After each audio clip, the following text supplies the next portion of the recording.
and welcome to GoodGood Investing. My name is Rachel Grunn. And I'm Andrea Cwik.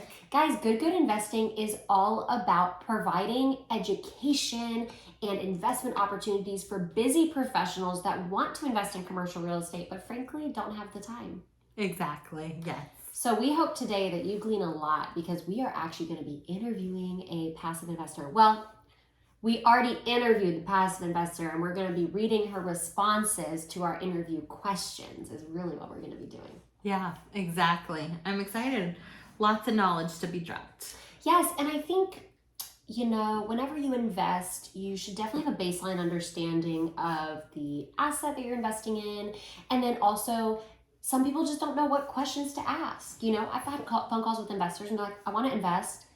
I want to ask you a ton of questions so that I feel really informed, but frankly, I don't even know what would be an appropriate question to ask. Yeah, I get that all the time too, Rachel. Exactly. Which is a huge reason why we started the podcast, right? Yeah. Provide education, maybe answer questions you didn't know that you had. Mm-hmm. And today we are going to be talking to a veteran passive investor. By veteran, I mean that she's done it all, sees some things. Her name is Kendra Brandon. You might recognize that name. It is my beautiful mother.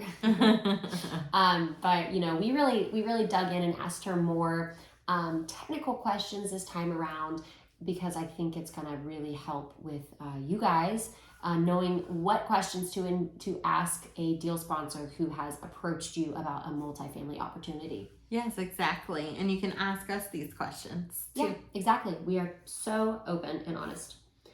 All right. So we asked Kendra, why did you choose multifamily as an investment? And she said she chose multifamily because she was invested in single family for years, which you might remember from her podcast episode. And if you haven't listened to it, go back. I think it's episode number 3 or what? No, it was episode because the first 4 right, was introducing ourselves. I think it was episode 5, 6, 7, something like that. But definitely go listen to it. It's called How to Retire in 5 Years with Kendra Brandon. It is awesome. So without further ado, yes. So she was not growing her net worth fast enough in single family. Also, she said that she was looking for a more passive investment model. Yeah. She researched self-storage and multifamily for 6 months, going to seminars, interviewing investors in both asset classes. And then she ultimately decided on multifamily because the pro forma returns, and pro forma is a fancy word for projection, right? It's like a fancy document that we put together that has all of our projections and an overview of our business plan. It's called the pro forma. So she said that she decided because the pro forma returns on all the deals she looked at were much greater than self-storage. Also in the self-storage industry, you don't see cash out refis like you do in multifamily. And that's really how my mom grew her net worth, was through the cash out refi element because she could just redeploy every 2 or 3 years, And the reason you don't see cash out refis in self-storage is because there's no appreciation, really. Right. Like there's so little that you can do to increase the value. Maybe you can minimize expenses on the property management side, but you're not going to backsplash in a self-storage. Yeah, you can't force that appreciation, right? Exactly.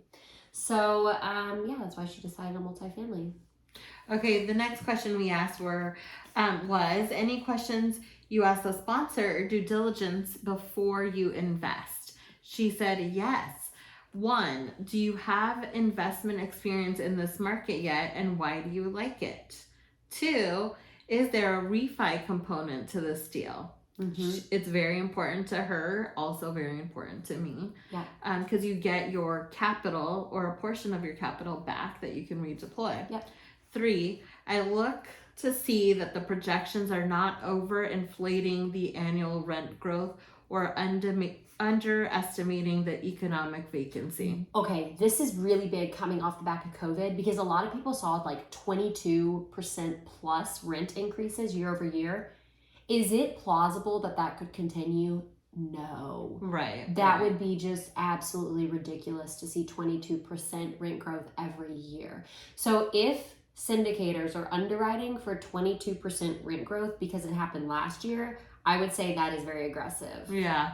I would say that's very aggressive. So she's a very informed passive investor, and she knows that that's a metric that she needs to look for to make sure that the underwriting is conservative. Yeah. Considering future implications, not just what's happened in the past. Exactly. And then also, the difference between economic and physical vacancy. Yeah. So economic is basically people are in the apartments, but they're not paying. And then just vacancy is they're not being occupied. Yes, correct. Yeah. So economic vacancy is also a big metric, because if someone's in the unit and not paying what they're supposed to, that's also a huge problem. Even though it's physically occupied, you need to see if they're actually paying. Yeah. Number 4, she says, I checked the reversion cap to make sure it's not too low. Ooh, I don't know if anybody understands that question, but she is very sophisticated. She is a very sophisticated investor. So the reversion cap is the cap rate. We'll boil it down. The cap rate is essentially a metric. It's super confusing and convoluting, so don't get hung up on it. But it's a metric we use to determine value, right? Mm-hmm. And when the cap rate is low, the price of the building is high. When the cap rate is high, the price of the building is low. So what she's talking about, a reversion cap, is the cap rate that we are projecting it's going to be whenever we sell. It is like looking into a crystal ball. It's like trying to project interest rates 5 years from now. We just have to be as conservative as possible, because there's no telling what could happen. Another pandemic, whatever could just totally change the landscape. So what she's saying is she wants to make sure that the reversion cap is not too low, because if it's too low, then we are overinflating what we think we can sell the property for. Right. But if we say, you know what, let's just raise, our projection of what the reversion cap rate will be, it might make the value of the property a little bit less on the sale. But if the numbers still work at that, then it'd just be awesome if the cap rate was lower whenever we sold. So exactly, that's pretty sophisticated stuff. I wouldn't say that's typical question a passive investor would make, but if that's important to you, you should definitely ask. Yeah. And then she said, I ask when the first distribution is to be expected. So we know when we tell our investors 6 to 9 months, but ask that question, because maybe it's going to be later or sooner. And so you want to know. And it does accrue from day one, right? Yes, exactly. She says, I ask about the fee structure. Okay. So I think at least when I was at the money show last weekend, a lot of people were surprised that we don't take fees from our investors. They're like, oh, is your fee like 2%? So like we take 2% of all of their profit. I'm like, it doesn't work that way. Yeah. So when she says that she asks about the fee structure, she's not asking how much of my profit are you going to take, because it's not like that. If we project a certain amount of profit, that's what we're projecting for you.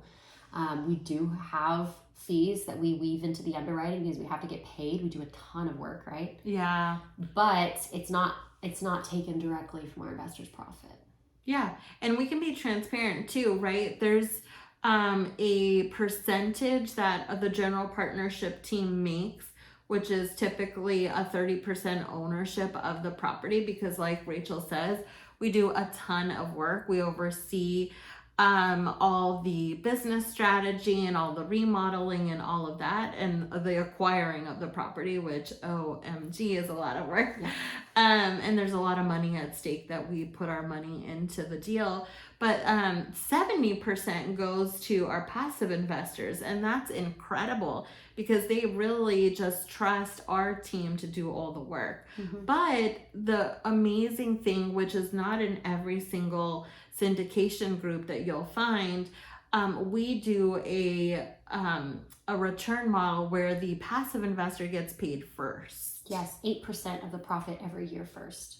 So the first 8% of profit, it's called a preferred return. If you guys ever want to throw that term around with a syndicator, you could ask them, do you have a preferred return model? That means that, they allocate a certain percentage of the profit first to their passives before the general partnership team takes anything. So we do. We have an 8% pref is kind of, if you want to sound really savvy, it's called an 8% pref. Or 7% pref, or whatever other people offer, if they even do weave a pref into their underwriting. So when Kendra is talking about the fee structure, she's just talking about that. She's talking about, do you have a pref? Do you have a preferred return for your investors? What's the split after the preferred return? Ours is 70-30. Other syndicators, it might be different. Some people don't have a pref, but then it's an 80-20 split. It just depends on the different underwriting. But that could definitely be a question that you could ask. Yeah, and then there's an acquisition fee, which just means that, it took us a lot of time to find the deal. So to acquire the property, there is a fee. But like you said, even like fund to fund or other type of deal structures, there are people that take a cut of the profit. We don't do that. No, our investors are not paying us, if that makes sense. Yeah. And then her other question was, I also asked how much they and their family members are investing in the property. So we like to invest in every single property that we acquire.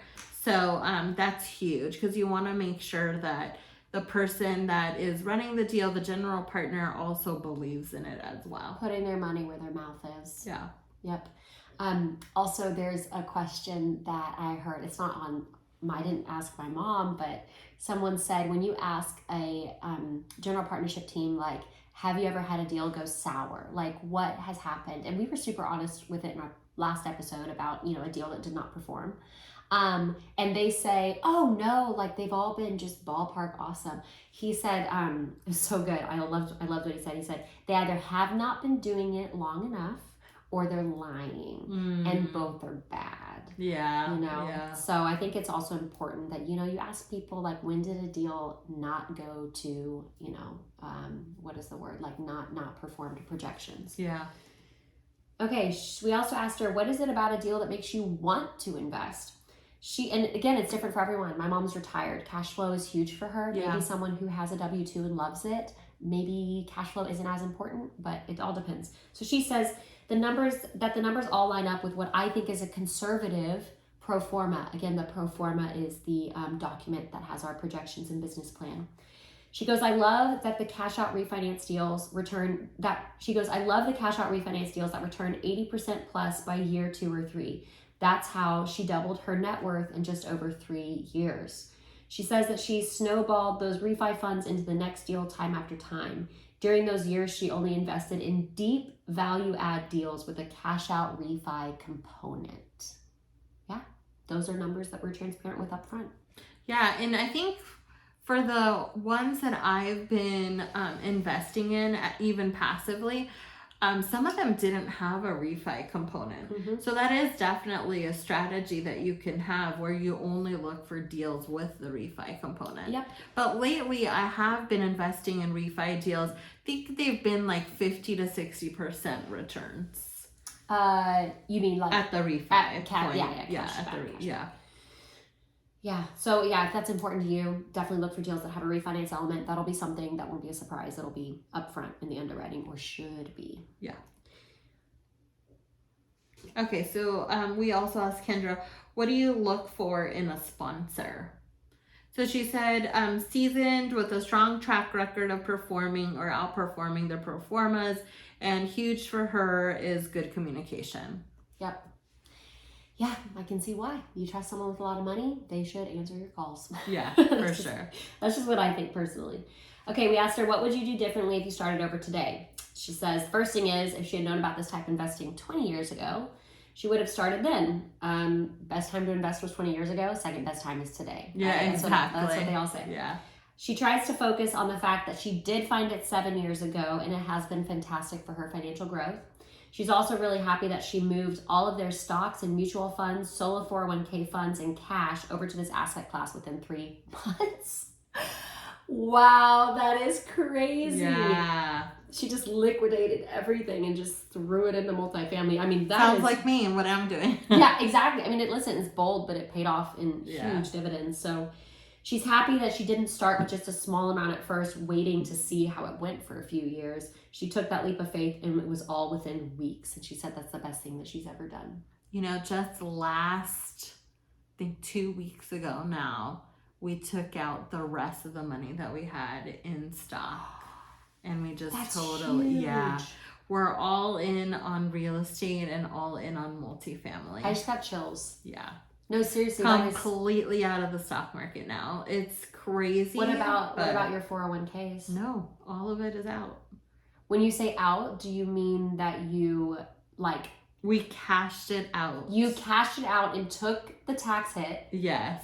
Wow. We cashed it all out, took the tax hit. It's not for everyone, right? But it was for us. We just figure we'd pay the fines now and then grow our money and wealth, and we'll be fine. I mean, you think that it's gonna outperform anyway. So even if you took the tax hit, you'd make more money over the long run. Exactly. Yeah, you understand me. I get it. I understand you. I've never had a 401k, but if I did, I'd do the exact same thing. Yeah. I've never been employed. I've never even been to a job interview. What? Never. I've never ever. We need to unpack this. Well, we kind of know. Like, I was a model. Yes, right? yes. And then I started real estate. So But dropped not out even- of college. Woo! But not even in high school, you didn't go for an interview. You didn't have a job. Well, no, I did.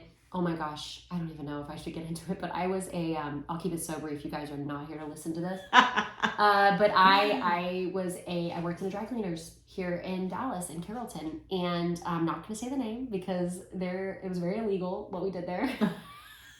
I'm not going to say the name, but I started work there when I was 14, and that you're not allowed to work at 14 in Texas, at least back then. Right. And the lady was like, just don't tell me. She's like, you know what? Don't tell me your age. What I don't know, I don't know. So I'm like, okay. Like I was like, this is great. She would have me like go across the street to buy her cigarettes at 14 years old. No. Like, swear this. And then one day she just was gone. We came to work and she was just gone. Just The gone. Her name doors was were Kathleen. locked. Or No, she was just the manager. She wasn't the owner. oh, got it. Yeah, Okay. so she was just gone and no one knew where she went. She skipped town. Her name was Kathleen, but she talked like this. Kathleen. I just can't. That's I always hear like Kathleen.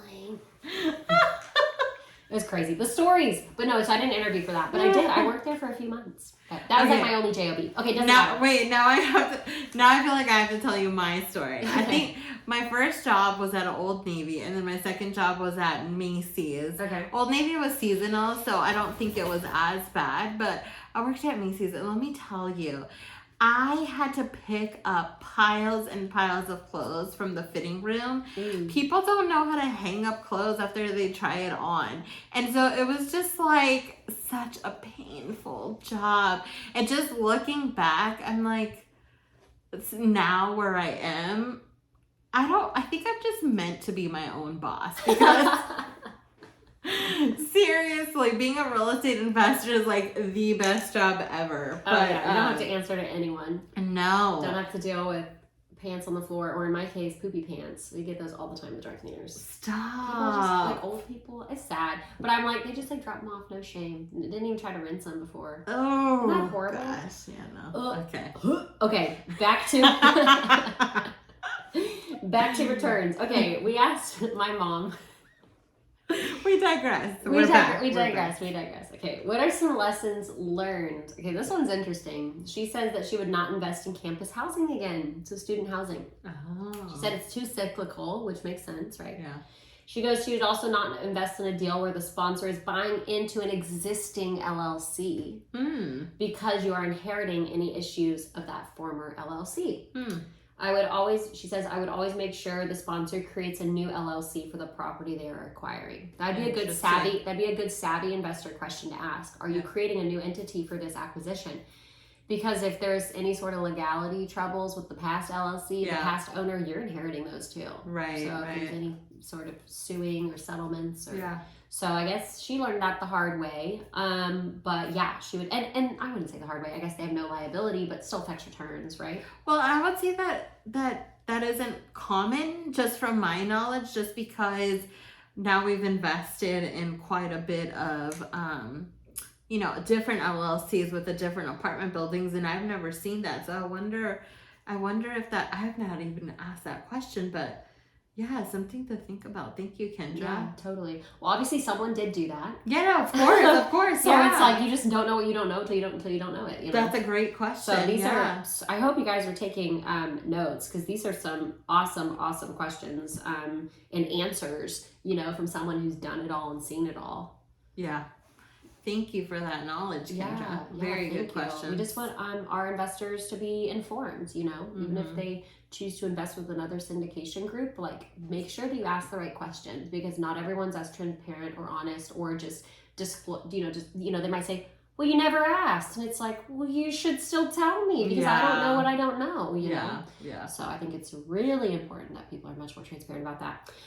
Well, guys, we think that you should definitely head over to goodgoodinvesting.com where you can find our investor tools. We have a passive investor playbook. We have other educational resources. We also have an email list that you can sign up for so that you stay up to date on all the happenings at GoodGood. If you're local, join our meetup group. It's called the Passive Investors Network. It's also on our website. And then what do people have to do if they want to start seeing investment opportunities? sign up for a call with us. So go onto our website, click that button that says Invest with Us, and then you'll fill out a short survey, and then you'll get onto our calendar. So you'll see our availability and go ahead and book a call with us. And it's really just a qualifying call, and we want to make sure that these investment opportunities are a good fit for you, that you're a good fit for us. It's not open to everyone, so it is a way for us to meet and make sure that it is something where we want to work together. So. Yeah, it'll just be a super short call. Just get to know each other. The other thing I will say is please leave a review. If you like this podcast and you want to support us, we hope that you do. Please leave us a review on Apple Podcasts or Spotify or wherever you listen to us, and we would greatly appreciate it. Yeah, thanks guys. See you next week. Andrea, don't invest good. Invest twice as good. Bye. Bye.